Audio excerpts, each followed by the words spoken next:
On t'a dit que si tu ne priais pas assez, que tu ne lisais pas assez ta Bible, tu es tiède. Et alors Jésus te vomira de sa bouche. Mais c'est un mensonge.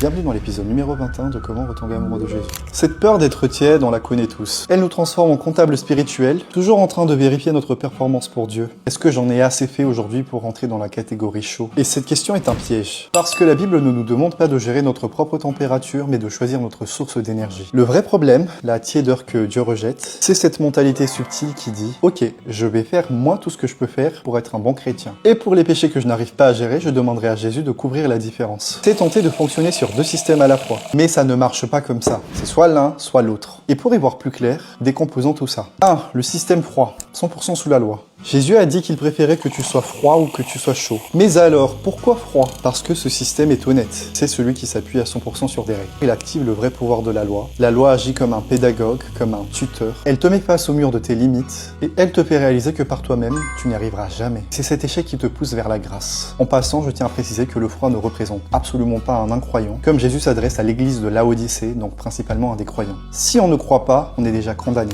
Deuxièmement, le système chaud, 100% grâce. C'est le but final, c'est se reposer entièrement sur ce que Jésus a déjà accompli. Ta justice ne vient pas de tes actions, mais de son identité. Et c'est la source de la vraie transformation, sans effort de ta part pour la mériter. Et le tiède dans tout ça, c'est le compromis impossible. C'est ici que se trouve le vrai danger. On ne peut pas mettre du vin neuf dans de vieilles outres. Et c'est exactement le cas de la tiédeur. C'est un mélange entre la loi, qui est l'ancienne alliance, et la grâce, la nouvelle alliance. Le tiède neutralise les deux systèmes. Il dilue la loi. Elle ne te pousse plus au désespoir salutaire, car tu penses que tes efforts compensent un peu. Et il insulte la grâce. Elle n'est plus un sauvetage total, mais juste un coup de pouce pour tes performances. C'est cette idée que le sacrifice de Christ a besoin de ton aide, que Dieu ne peut tolérer. Et la solution n'est donc jamais de faire plus d'efforts, c'est de choisir ton système chaque jour. Tes bonnes actions et ta discipline sont excellentes. Mais quelle est leur source? Sont-elles une tentative de construire ta propre justice devant Dieu? Ça, c'est le chemin vers la tiédeur. Ou sont-elles une réponse naturelle, un fruit de la reconnaissance pour un salut que tu as déjà reçu gratuitement? Ça, c'est le système chaud, bouillant. Arrête de te voir comme un employé qui doit gagner des points